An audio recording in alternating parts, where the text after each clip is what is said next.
want to talk about the power of agreement. There's a power in an agreement. And the reason why we were talking about the power of agreement is pretty much like, we were just like, you know what? We were just talking a lot about teamwork and all of that, and there was so many points left over. And I was just like, man, I really want to be able to give people what we have, you know what I mean? We're not really going through all of our points because we'll be on the call for hours.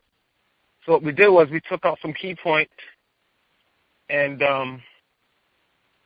those key points kind of go hand in hand with the teamwork, but it has to do with agreement, which is very important in order for you to even establish and have a team. And so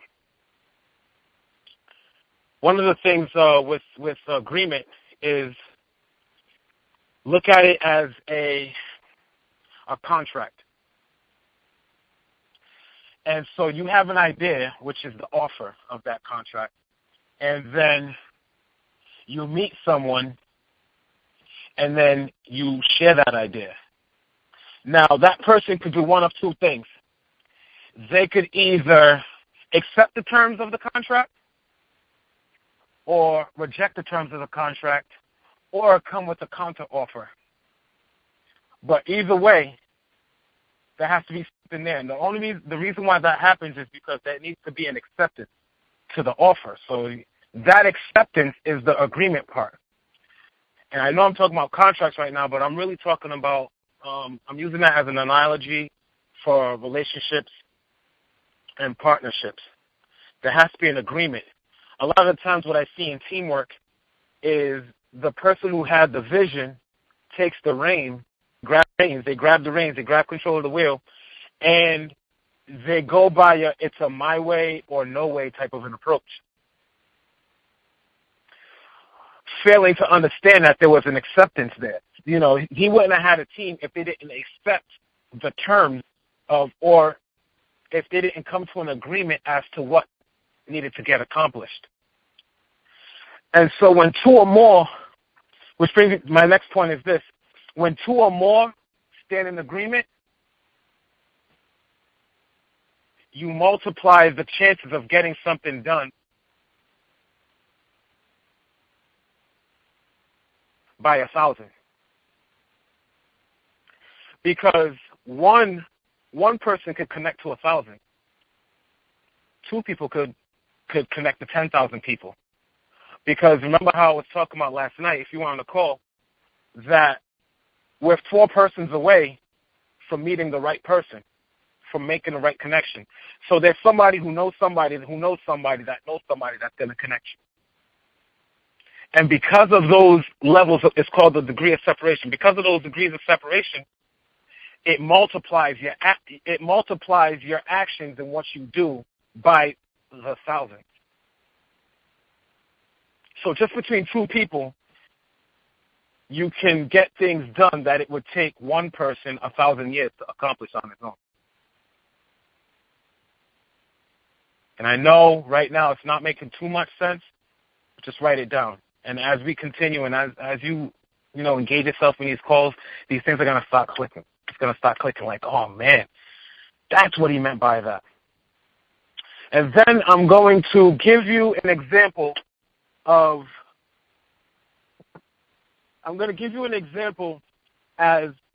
to the power of two or more standing in agreement. I was talking to Jay before I go there. I was talking to Jay and I was telling him like, yo, man, I was like, we have something rare, man. And he was like, what do you mean? And I was like, yo,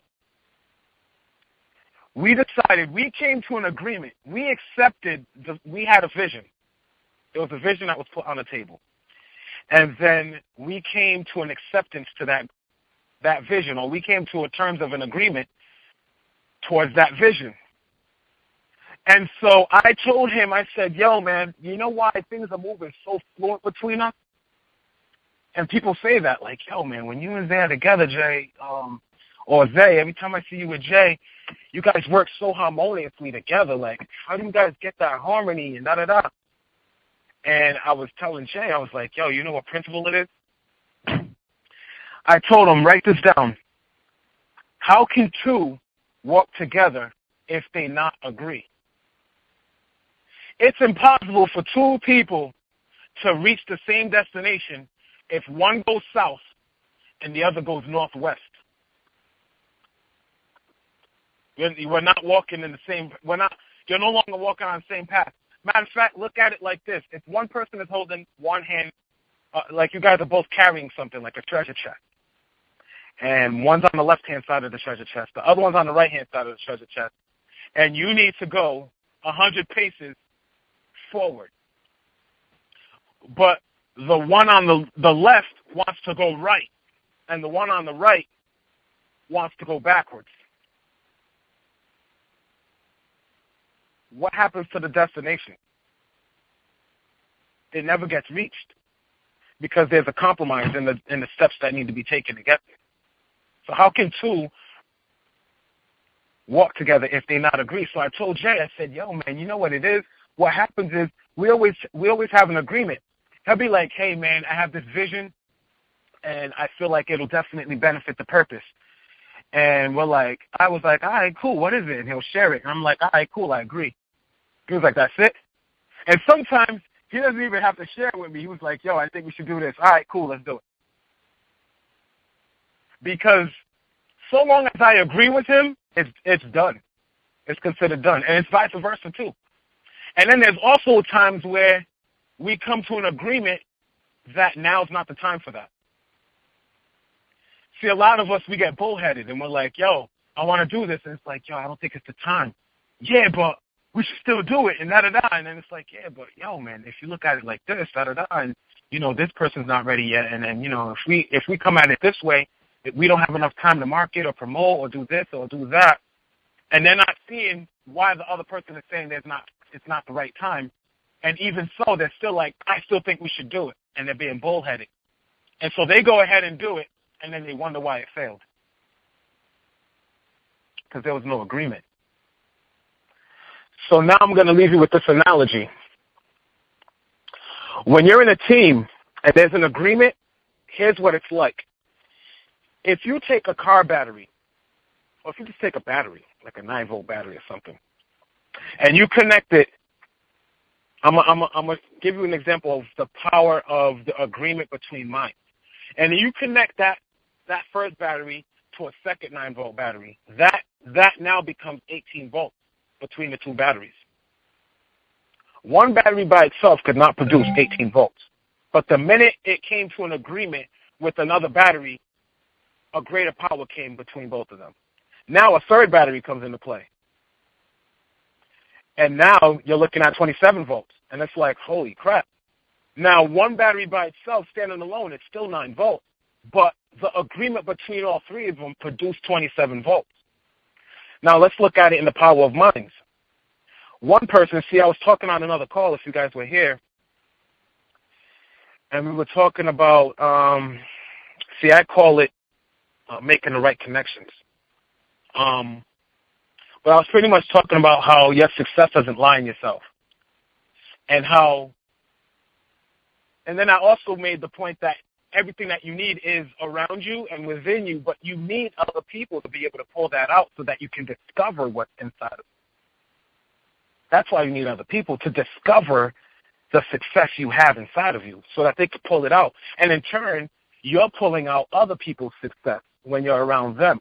So imagine when you're in a group or a team and you guys all agree on a common purpose and everybody's not striving to do what the next man's doing. Now what happens is one person comes up with a set of ideas, and so that's one battery.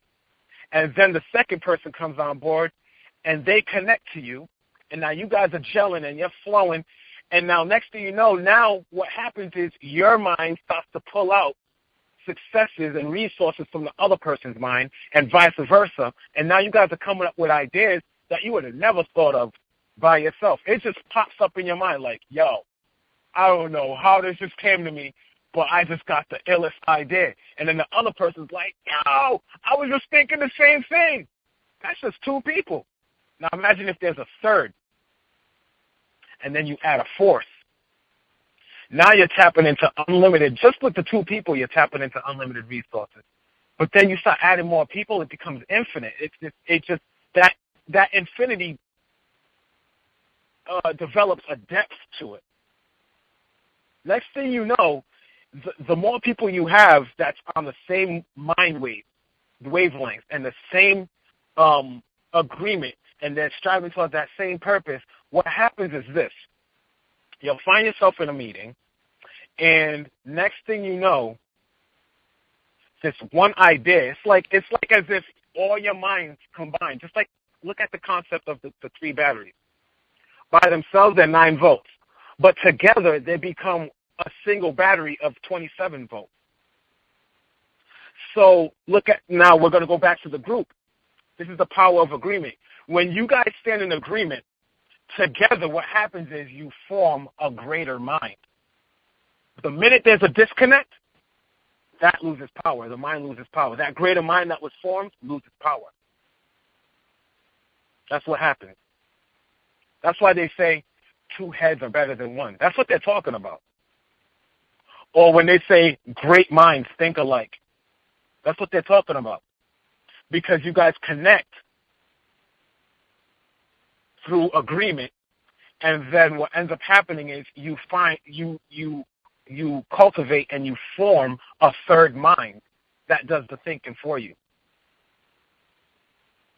And you guys, all of a sudden, you guys stop popping up with ideas out of nowhere, and you're like, holy crap, where'd that come from?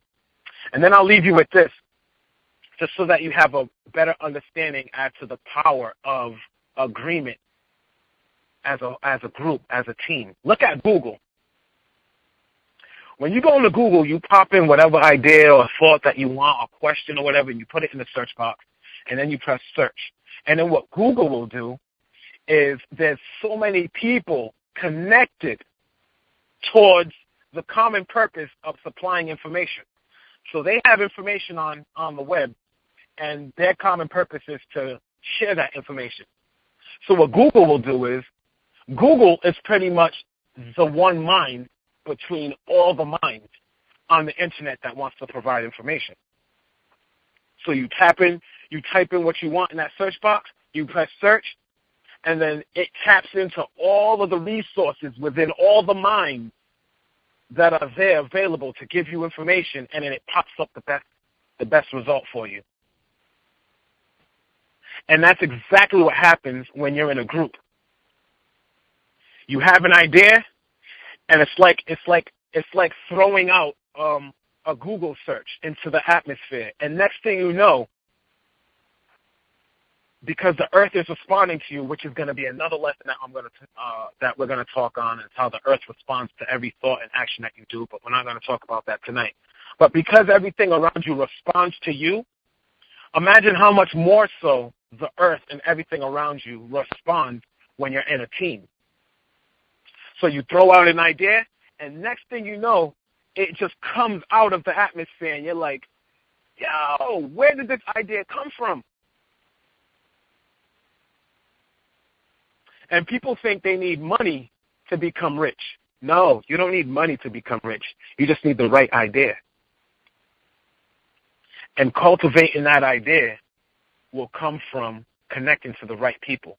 And what I mean by making that connection is not just the right people who believe in your purpose and in your vision, but actually drawing out from them, being able to pull out that wisdom from deep inside of them, and then in turn they're doing that to you. And next thing you know, you guys come up with this grand idea that makes you the money. And with that being said, I'm going to pass it over to Jay and drive my butt home while I'm listening and taking notes. Hey, man. Wow. I was over here. I'm going to be honest with you. I was listening to you speak, and even though we have these conversations on a daily basis, I was thrown back, and I was almost like, you know what? I think Zay might have said everything that needs to be said. Because honestly, I really think you hit every point that could possibly be hit. Wow. I was taking notes. I got some good notes. That was amazing. Thanks, man. Wow, that was amazing. I hope you guys took some really good notes because he really, really gave you some powerful stuff there. Agreement. Wow. I'm really still thrown back because that was really powerful. But listen, agreement is really the difference. Like, agreement is the difference between the success in a team atmosphere or group atmosphere or even one or two people atmosphere. That's the difference in the success of a group or of a team or of two people. Because people can jump into a situation or jump into a situation where they're working with another person, but the topic of agreement or even covering that which they agree upon doesn't really come up. It's just that, listen, I'm really good at what I do. You're really good at what you do. Let's work together. But they never tie the two together, so there's never that agreement there. So at some point, I like how you use the analogy of carrying the treasure chest. At some point, as you're carrying that treasure chest with the treasure in it that you both want, there comes a point in the journey where person A is like, okay, time to go left. And person B is like, all right, time to take a break or time to go to the right. And that was never discussed in the beginning. So when you get to that point, there's confusion, there's turmoil, there's that which most people don't survive because in that confusion, people pass judgment on the other person in the situation and never really look at it as we didn't foresee or plan out the entire journey.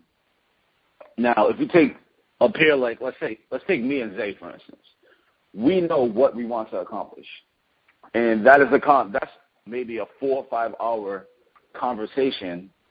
Even though I know this kid my whole life, I know this guy my whole life, but that was like a 4 or 5 hour conversation because we wanted to be extremely, extremely clear on where we wanted to go and exactly why we wanted to go there, and anyone who was going to come with us, what we expected of them. So that when we started to move, there was no room for error. There was no room for confusion.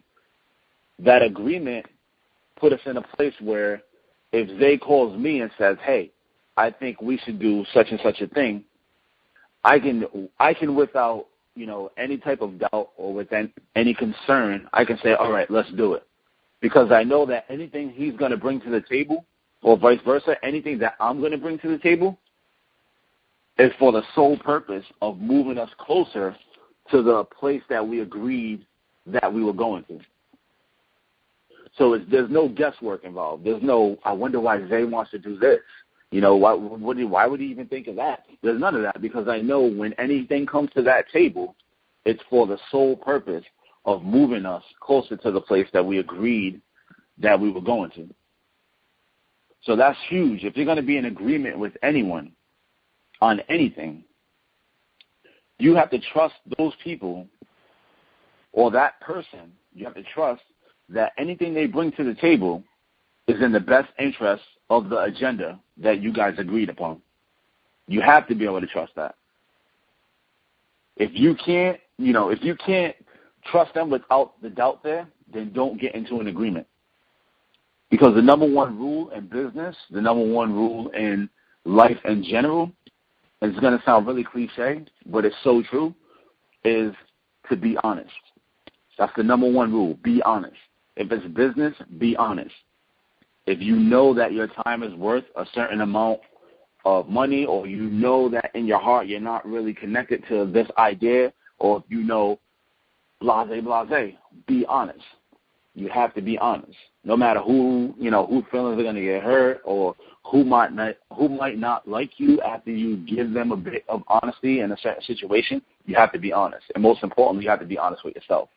So if you don't feel an honest connection to whatever's being proposed to you, or if you don't feel honestly the place that these people are going is somewhere that you want to go, or the way that they're going about getting to that certain place is not a way that you want to go, you have to be honest with yourself and don't get into an agreement with those people or with that situation.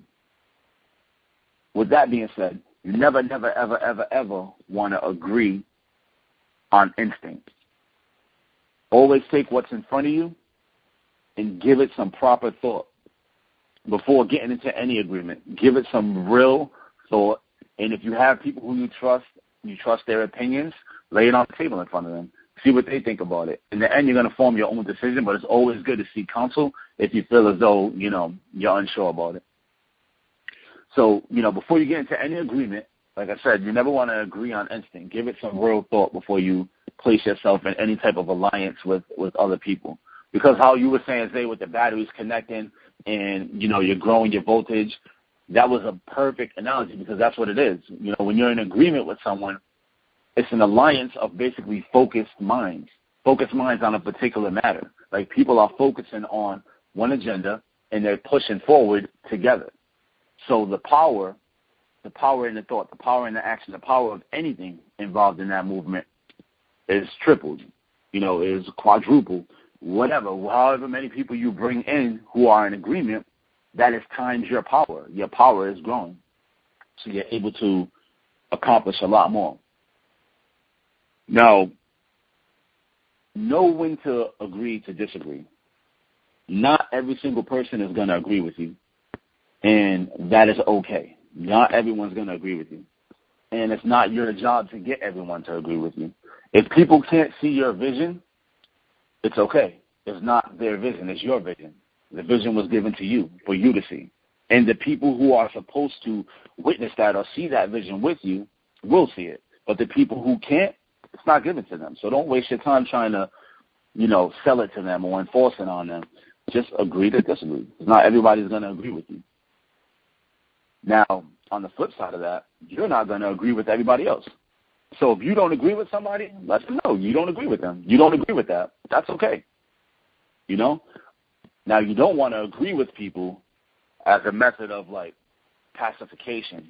Sometimes people will talk to you and be like, hey, I was thinking this, and that, and thinking about doing this and doing that, and you're kind of like, wow, that sounds stupid. In your head, you're like, that sounds stupid. But you might be like, oh, well, yeah, because you feel bad. Nah, don't do that. Because when you do that, you're giving a little bit of power to irrelevant opinions or irrelevant agendas as it pertains to you. Because if you don't agree with that, it's irrelevant to you. It has no relevance. So by you saying, oh, yeah, when that person leaves that situation, they can go to someone else or even in the privacy of their own thoughts can be like, oh, you know what? Well, I talked to Zay about this, and Zay was like, yeah, so it must be something. And they're going to continue to feed into that. So if you don't agree, let people know you don't agree. You don't have to be rude about it or anything like that, but let people know, that's not an alliance with what I have going on right now. And like I said, that's okay. So, I had some more points, but Zay, man, you really blew the ball right out the water. I really enjoyed listening. I was really a spectator. I was in student mode. I was really just listening to everything you were saying. I hope you guys took great notes, and this was a really powerful call. Everyone that's on the line, we really, really, really want to say we appreciate your time, and I see familiar numbers. So the people that are calling in every week, we definitely love you guys for calling in. Continue to call. Zay, anything to say before we open up the lines? Yeah, definitely. I just want to leave you guys with 3 points real quick. A quick 3 points.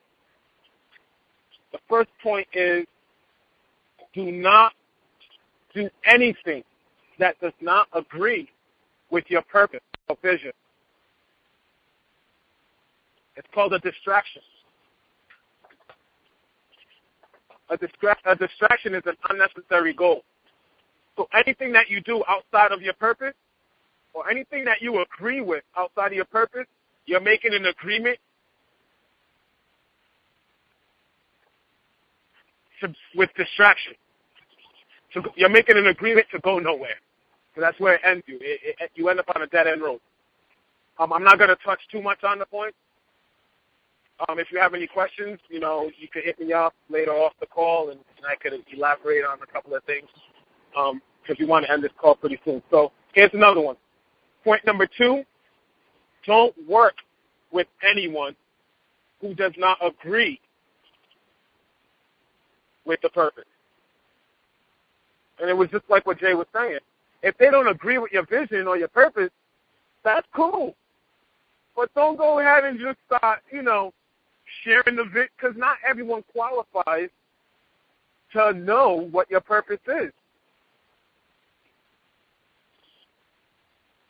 Not everything deserves your attention. As far as the first point, when I was talking about don't do anything that doesn't agree with your purpose, because not everything qualifies for attention. And not everyone qualifies for your vision. So let's not waste time agreeing with the wrong people, because it just turns into a distraction, and you end up finding yourself getting nowhere very quick. Point number 3 is, in order for you to be able to agree with others, you have to cultivate an agreement with yourself. What happens is people form alliances and they form agreements with a team, but they're battling with themselves. And it's funny because there's this principle that I like to live by, and it's dear to my heart. And it says, a house divided cannot stand. A house divided against itself cannot stand. Think about that. There's good division. You know what I mean? It's good to have your kitchen, divided from your living room and your bedroom. You know what I mean? And imagine your kitchen wasn't divided from your bathroom. That'd be an awkward situation. You know what I mean? You got to cook in that smell. You know what I mean? But so there's good division, but the type of division I'm talking about is the left side of your house is fighting with the right side of the house and then wants to walk away. There's no longer a house. You have a house. You have a half of a house somewhere, and then the other half of the house is somewhere else.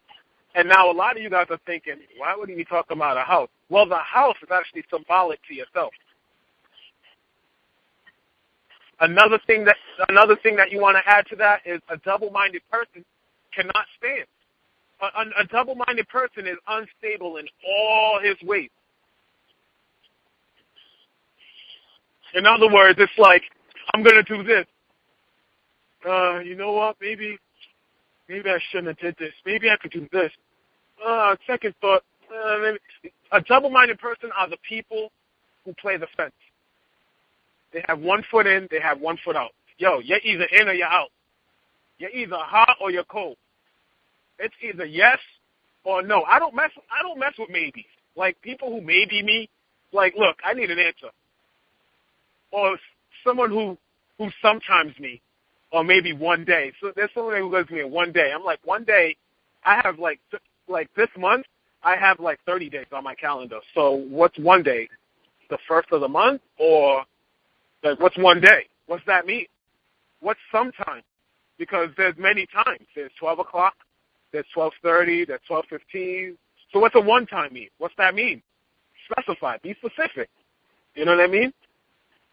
And so when you're double-minded, you're in a disagreement with yourself. So learn to be in agreement with yourself first to develop agreement with others. I kind of dragged that out a little bit, but I felt like it needs to be said to you guys. I'm going to end it right there. I love you guys. Thank you guys for your time. I'm proud of you. I'm proud of you guys for your consistency, and I look forward to seeing you guys on the next call. Enjoy your week.